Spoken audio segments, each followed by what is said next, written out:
Nah, di sini contoh konkret penerapan yang dilakukan di tesis. Ini yang di tesis. Pengembangan pertama di tesis adalah modelnya Ervan. Dia lulus tahun 2020, saya pembimbingnya, dan dia mengembangkan alat laboratorium untuk monitoring beban kuat arus dengan SMS berbasis microcontroller Atmega 328P dalam materi listrik dinamis pada pelajaran fisika SMA. Karena dia adalah pegawai Unindra yang bertanggung jawab di laboratorium, sehingga dia bisa melakukan pengembangan itu di laboratorium, dan ini dia kembangkan. Bagaimana model dia? Nah, ini model dia sangat rigid dan lengkap, dan dia kembangkan sendiri berdasarkan EDI tadi. EDI tadi kembangan. Mari kita lihat model dia. Saya stop dulu ini. Kita lihat modelnya dia. Mana ya? Nih.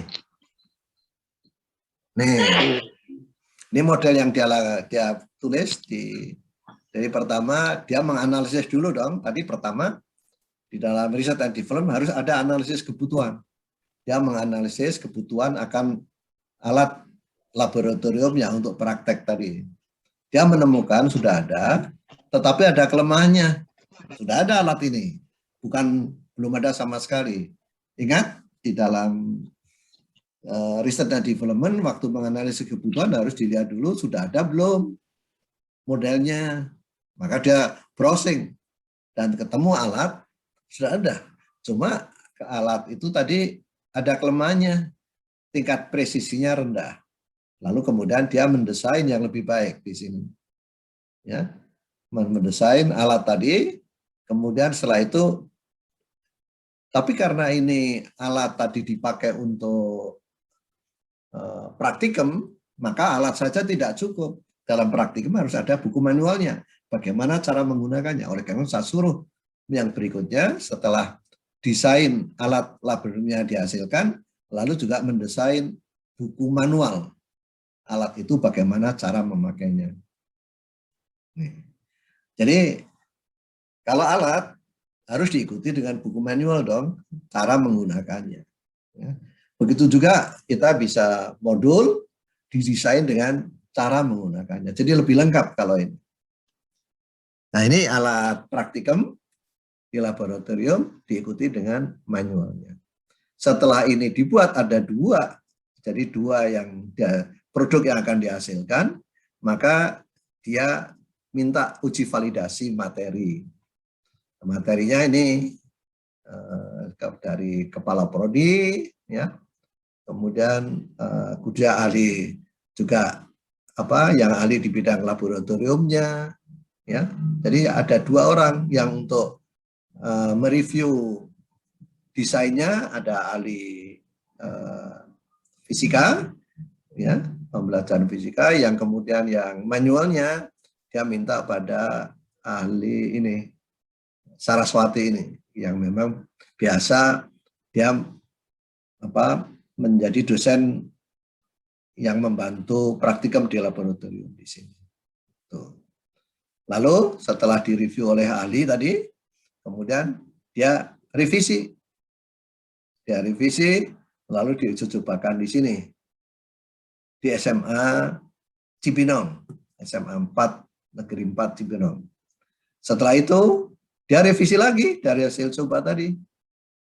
Revisi lagi, kemudian setelah diperbaiki, diimplementasikan, dan kemudian hasilnya disampaikan di pertemuan profesional, di seminar, termasuk dimasukkan ke jurnal, lalu setelah dapat feedback dan sebagainya, baru dia desain menjadi alat yang betul. Saya tidak tahu apakah dia sudah jual desain dia ke produk pembuatan alat laboratorium.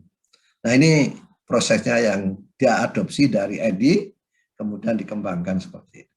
Jadi ini dasarnya dari EDI, dari tadi modelnya EDI, kemudian dia kembangkan, diterapkan untuk bidang laboratorium. Maka dalam riset dan development tidak hanya pada basic research, tapi ada unsur penerapannya. Dan ini penerapannya dari modelnya Eddy yang sangat umum, kemudian dia terjemahkan di dalam penyusunan alat peraga. Ini boleh dicontoh kalau ada yang mau pakai punyanya Irfan. Nah, sekarang kita kembali ke, ada yang lain ada nggak ya? Mari kita lihat yang lain. Nah, model yang berikutnya, research and development dipakai adalah pengembangan dari, maaf tadi Irfan tadi dasarnya dari Borg and Gold, bukan dari Eddy. Nah, kita lanjutkan. Ada disertasi yang saya bimbing tahun 2012, Siti Maria. Dia melakukan menggunakan research and development, tapi ini lebih complicated disertasi. Apa yang dia kembangkan yaitu pengembangan soft skill dalam pembelajaran praktek untuk kesiapan kerja siswa SMK, bidang keahlian tata busana di industri garmen. Nah, karena pendidikan teknik bidang jurusan dia, maka dia menggunakan ini. Nah, dia mengkombinasikan dari ini, dia menggunakan dasarnya Borg and Gold, tapi kemudian dikembangkan atau digabung dengan modelnya David. Ada tahun 2001 juga. Nah, ini lebih detail lagi daripada punyanya si Irfan tadi. Jadi dia melakukan 2 tahap. Yang ini tahap pra pengembangan, yaitu penyusunan desain, kemudian di sini baru pengembangannya. Mari kita lihat. Waktu pra pengembangan dia melakukan identifikasi masalah dulu, ini assessment tadi lewat 2 cara. Karena mau melihat keterampilan siswa ini yang cocok dengan kebutuhan industri. Maka dia ada 2, melakukan survei tenaga kerja di industri garmen, dan survei kemampuan anak SMK di bidang tata busana. Ini dilakukan dengan survei. Ternyata apa yang dibutuhkan oleh dunia industri dan apa yang diajarkan di sekolah ada gap. Tadi kan maunya adalah menyiapkan kemampuan keterampilan Luna atau soft skill anak SMK supaya gampang masuk yang dibutuhkan dengan tenaga kerja. Maka dia cek dulu soft skill-nya anak SMA kayak apa, yang dibutuhkan industri kayak apa, lalu di mana bedanya. Jadi yang didesain adalah untuk mengatasi gap ini. Maka terjadi yang fase kedua, mulai dia membuat desain model. Untuk yaitu apa? Model pembelajaran soft skill anak SMK supaya lebih sesuai dengan kebutuhan di dunia kerja di sini. Dari desain model ini kemudian keluar prototipe pertama. Nah, prototipe sama dengan model, sama. Model yang pertama diproduksi keluar dari survei di 2 tempat. Survei di industri dan survei di SMK. Lalu prototipe ini kemudian divalidasi. Dia minta para ahli untuk menvalidasi tadi. Ada validasi konten, ada validasi metodologi pembelajaran. Kontennya adalah pendidikan soft skill, keterampilan soft skill, kemudian pembelajarannya adalah proses pembelajarannya ini. Lalu dianalisis lagi dari prototipe ini setelah dapat dari validasi tenaga ahli, kemudian dianalisis dan diperbaiki prototipe ini. Nah, karena tujuan dia tidak hanya menerapkan model pembelajaran pada murid, tetapi dia ingin model pembelajaran ini dapat dipakai oleh guru. Maka setelah prototipe jadi, dia latihkan pada guru. Jadi sasaran penerapannya bukan langsung ke murid, tapi ke guru. Nah, setelah dilatihkan ke guru secara terbatas, dilakukan uji coba terbatas. Jadi setelah desain, dia bikin desain untuk pelatihan gurunya, lalu baru dicobakan. Jadi ada 2 di sini. Prof. Yaitu yang satu desain pembelajaran soft skill-nya, yang kedua desain pelatihan gurunya, ya kan?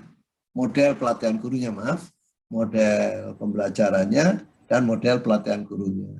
Lalu ini digabung untuk dicoba dua-duanya, 2 model tadi. Kemudian dianalisis lagi, direvisi, kemudian diuji coba yang lebih luas. Jadi kalau dilihat seperti ini, dia sudah menghubungkan port and call, lalu David, dan yang tadi, yang model yang menguji cobakan bertahap, perorangan, kelompok, kemudian yang lebih luas. Dievaluasi lagi baru menjadi model final. Ini tahap implementasinya, ini tahap formulasi. Jadi sama sih sebenarnya, cuma dia pisah jadi 2 kelompok aja. Ini bagus dan dia dapat nilai A disertasinya. Pembimbingnya saya. Ini utamanya ya. Oke. Jadi kita sudah punya contoh punya Irfan, contoh punya siapa lagi? Siti Maryam. Oke. Nah, ada lagi kalau mau saya punya, cuma saya nggak tampilkan, yaitu Research and Development di dalam pembelajaran matematika menggunakan komik. Cuma saya tidak rekomendasikan karena dia tidak lengkap, bukan satu contoh yang bagus. Dia berhenti hanya sekali, diuji cobakannya lalu terus berhenti untuk jadi skripsi. Jadi itu aja, sehingga tidak saya kasihkan contoh di sini. Oke. Semua dokumennya saya punya, si Maria punya, si Irfan punya, ya sehingga dapat Anda juga nanti bisa mengakses kalau mau meniru yang punyanya Pak Leonard, bisa akses disertasinya Pak Leonard. Saya kira ini Research and Development. Saya stop. Ya silakan, barangkali ada pertanyaan. Izin Prof. Ya, silakan. Untuk penelitian dan pengembangan sendiri itu dibutuhkan waktu minimal berapa lama dan maksimal berapa lama, Prof? Ya. Kemudian ada tidak paten agar penelitian yang kita hasilkan itu aman dan terkendali, itu tidak ada yang plagiatisme untuk karya kita. Terima kasih, Prof. Baik, terima kasih. Pertanyaan yang pertama, berapa lama? Sangat tergantung desainnya. Yang Siti Maria tadi, itu kan butuh 1 semester waktu dia, 1 semester untuk analisis, 1 semester untuk uji coba, kemudian 1 semester untuk pengembangan. Jadi Siti Maria kalau tidak salah total dia butuh hampir 1,5 sampai 2 tahun sampai selesai disertasi. Sehingga Siti Maria seharusnya dilihat dari nilai, dia berhak dapat cum laude. Tetapi karena waktunya dia melebihi dari batas maksimal, kan ada peraturan kan, cum laude itu kalau IP-nya sekian, di atas sekian, tetapi masa studinya minimalnya maksimum sekian tahun. Nah, Siti Maria itu, dia lebih baik, saya lebih baik punya disertasi yang baik daripada saya dapat cum laude gitu loh. Dan dia pilih itu, ya sudah, silahkan, dapat bagus sekali, tapi dia tidak dapat cum laude gara-gara waktunya melebihi dari waktu belajar yang ditetapkan. Jadi itu satu. Apakah dapat lebih cepat? Bisa. Untuk kasusnya Irfan, dia dapat selesai 1 semester. Yang punya Irfan. Kenapa? Karena dia kan hanya membuat alat peraga untuk di lab. Jadi waktu menguji cobakan pada mahasiswa, waktu menggunakan alat peraga di lab itu tidak perlu berbulan-bulan. Ya kan? Dia menggunakan beberapa kelompok, kan kalau di lab kan kelompok siswa, kalau ini kebetulan dia kelompok mahasiswa, mungkin diuji cobakan ke 3 kelompok mahasiswa, yang 1 hari Senin, 1 hari Selasa, 1 hari Rabu, sudah selesai, diperbaiki lagi, diterapkan lagi 3 kelompok, nggak usah sampai 1 semester, beberapa bulan dia sudah selesai. Jadi tergantung substansinya. Saran saya, kalau mau membuat riset dan development, tirulah yang Irfan. Tapi nanti kalau Anda S3, tirulah yang Siti Maria. Karena itu contoh yang detail dan runtut banget. Jadi untuk S2, tirulah yang Irfan. Karena dapat diterapkan nggak sampai 1 semester bisa. Oke?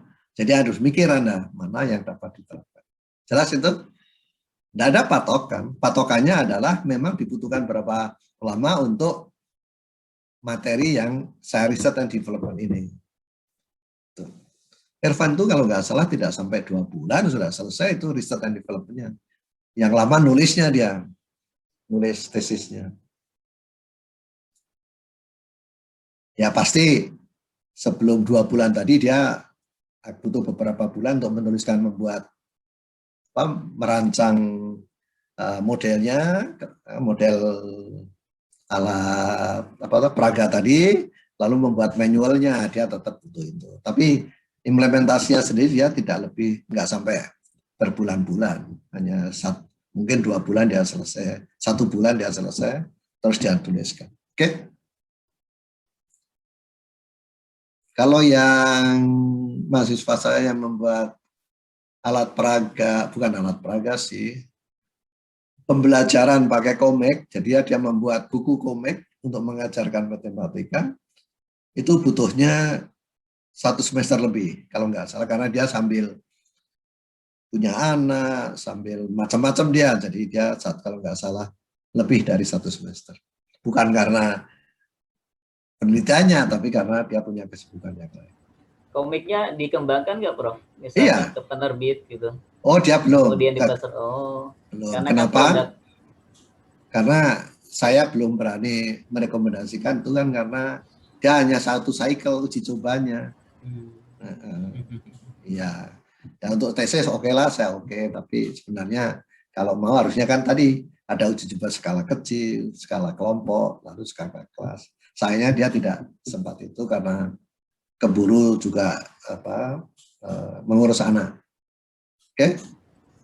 Kayaknya kalau sekarang pengembangan di game online ya, Bro ya. Monggo, Tapi menggunakan matematika gitu. Silahkan aja. Bukan menggunakan matematika, dibalik. Pembelajaran matematika yang menggunakan komik online, kan begitu. Jangan dibalik. Oke? Ada lagi yang lain? Satu lagi, Prof. Maaf. Boleh. Hak patennya itu. Oh ya, hak paten. Nah, saran saya begini. Begitu Anda selesai, cepat-cepat Anda urus hak patennya. Itu nggak bayar, murah. Kemana mengurus? Itu ke Departemen Kehakiman. Begitu Anda urus, setiap orang menggunakan model Anda harus minta izin dan kalau perlu membayar. Tapi kalau nggak segera hak patenkan, bisa saja ini ditiru orang lain yang menghak patenkan. Gitu. Jadi khusus untuk research development, begitu Anda menghasilkan model, sudah diuji, saran saya cepat-cepat diurus hak patennya. Sederhana kok. Bisa online. Oke? Ya. Kalau enggak, begitu ada orang lihat lain, oh ini ada bagus, langsung dia coba, ini. Jadi dia jadikan hak paten, Anda belum daftar, dia daftar duluan, dia yang berhak mengklaim hak paten. Oke? Baik, terima kasih, Bro. Oke, terima kasih. Siapa lagi? Prof, nanya, Prof. Boleh. Misalnya nih, Prof, kita punya suatu ide untuk menemukan suatu alat peraga. Nah, kita mau mengukur dengan menggunakan alat peraga itu, penguasaan konsep suatu materi biologi, anaknya bisa apa enggak begitu. Betul, nah, saya betul. bingung antara kita menggunakan desain R&D untuk alat peraganya itu sendiri, atau desain eksperimen untuk mengetahui pengaruhnya kepada si penguasaan konsep anak. Bagaimana, Prof? Kalau ada eksperimen, Anda hanya akan dapat menyimpulkan, oh ya alat peraga itu baik, dapat meningkatkan hasil belajar. Itu aja selesai.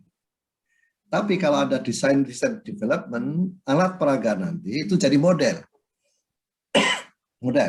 Yang model ini diuji cobakan beberapa kali, kemudian Anda dapatkan hak patennya. Hasil penelitian eksperimen tidak jadi model. Anda tidak dituntut untuk menghasilkan model karena Anda sekali eksperimen dianalisis selesai. Kalau riset dan development tadi kan tidak cukup hanya sekali. Anda butuh pakai judgment expert tadi kan, analisis orang yang berkeahlian. Kemudian juga dicobakan jangka pada skala kecil, diperbaiki lagi. Kalau di eksperimen nggak ada proses memperbaiki treatment. Treatment hanya diberikan sekali. Kalau ini model tadi harus ada perbaikan lagi. 1-2 kali, sampai 3 kali. Setelah merasa baik, dievaluasi lagi, ya. Kemudian Anda baru boleh klaim ini model yang saya hasilkan. Apakah perlu diuji cobakan? Iya, di dalam riset dan film ada uji coba. Kayak eksperimen ini ada. Cuma yang diuji cobakan pakai rancangan, pakai desain. Kalau tadi modul, ya kan, apa? Tadi modul alat peraga, desain alat peraganya dibuat, manualnya juga dibuat. Ini yang kemudian diuji cobakan, diteskan. Kalau Siti Maria tadi, pendidikan soft skill, berarti dia harus menyusun kurikulumnya, menyusun metode pembelajarannya, sampai silabusnya, soft skill seperti apa. Tapi karena ini untuk dipakai guru, maka dia mendesain satu lagi, pelatihan gurunya. Jadi ada dua produk dia, produk pendidikan soft skill-nya, desain soft skill-nya, dan yang satu desain pelatihan gurunya. Jadi untuk kasus Siti Maria, ada dua produk yang dia dapat patenkan. Pembelajarannya dan pelatihan guru. Oke. Nah, Anda tinggal pilih sekarang. Kalau validasi ke ahli itu kita bayar ya, Dok? Prof. Oh, ya tergantung ahlinya. Pak, mau nggak saya minta tolong validasi tapi saya nggak bayar. Mau ya sudah, ngapain bayar? Kan gitu.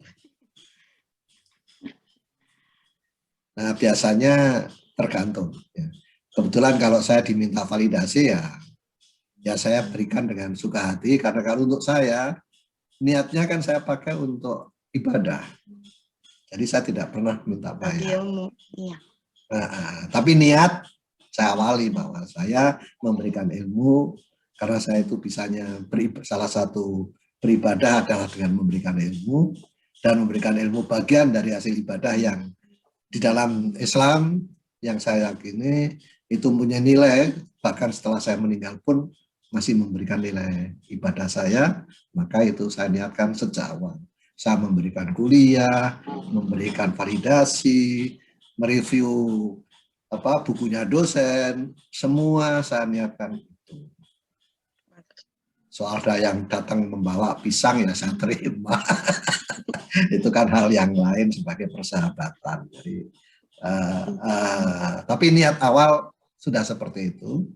Karena saya kalau disuruh ceramah di masjid bukan bidang saya, jadi lebih baik saya memberikan ibadah saya lewat tadi, memberikan keahlian saya. Jadi harus tanya dulu ya, Pak, mohon maaf, perkenan nggak jadi ini, maaf, berapa saya harus bayar? Ya harus terus terang di awal kalau memang itu. Karena ada saja orang-orang yang punya keahlian, lalu dia pasang tarif juga ada. Kalau untuk Anda, saya kan memang niatnya untuk ibadah, bukan untuk mencari uang. Termasuk saya langganan Zoom itu langganan sendiri untuk kepentingan kuliah Anda. Tapi nggak usah mikir dalam-dalam, karena bagian dari niat saya untuk bagian dari ibadah saya. Anda terima aja, syukurilah. Amin. Terima kasih, Profesor. Ya, oke. Ada lagi yang lain, silakan. Jadi betul tadi pertanyaan, tolong Anda harus tanya ya. Jangan-jangan minta Pak Leonard suruh mereview, nanti kalau dia minta apa-apa ya harus ngomong, Anda harus kasih. Kalau memang, kalau enggak ya syukur alhamdulillah, kan gitu enaknya. Tidak semua orang sama, oke?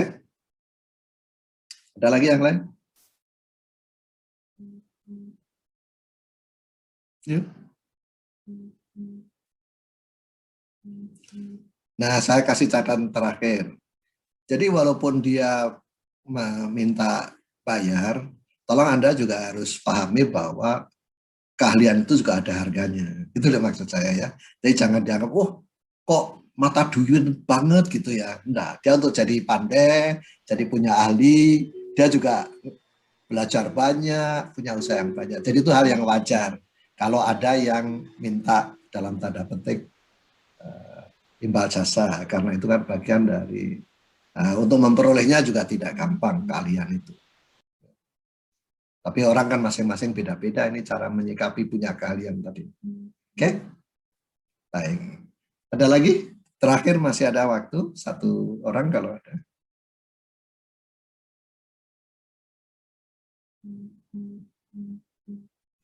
Nah, bagi yang tertarik untuk ini, melakukan ini, mau minta contoh-contoh konkret, nanti saya share hasil bimbingan saya dengan Irfan, bimbingan saya yang dengan Siti Maria, yang menggunakan model desain different yang lain. Gitu. Ada yang kemarin terakhir itu pembelajaran Sandi Negara, ada, sudah lulus dia juga menggunakan pendekatan research and development atau eksperimen sandi. Gimana? Sudah 8.30? Cukup, Prof. Cukup? Ini ya, ada yang berarti untuk pekan depan berarti sudah normal kembali ya, Bro? Besok masih ada. Oh, masih ada sekali lagi, Bro. Besok dulu ya. Setelah besok, sebelum berakhir tolong ditanyakan untuk yang berikutnya ya. Ya, siang pada duhur ada. Ada dua nih. Iya, besok ada dan terakhir untuk, ya. Pada duhur. Untuk kali ini untuk desain saya anggap selesai karena sudah memakan 3 sesi sendiri. Saya kira cukup. Yang lainnya bisa baca sendiri. Ya.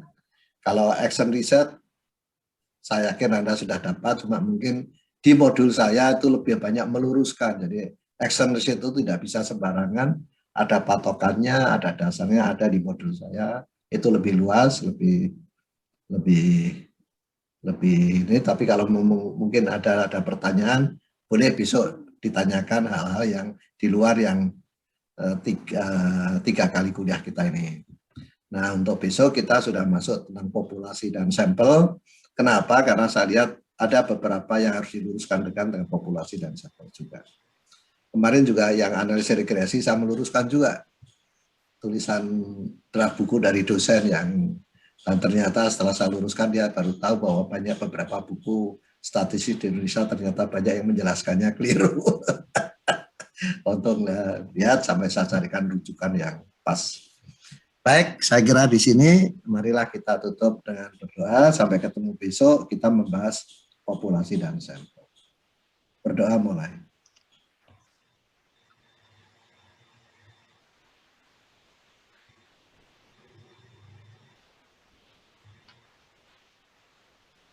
Selesai, terima kasih. Assalamualaikum warahmatullahi wabarakatuh.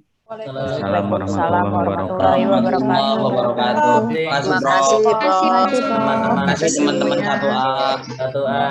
Waalaikumsalam, terima kasih, Prof. Semuanya. Saya close ya.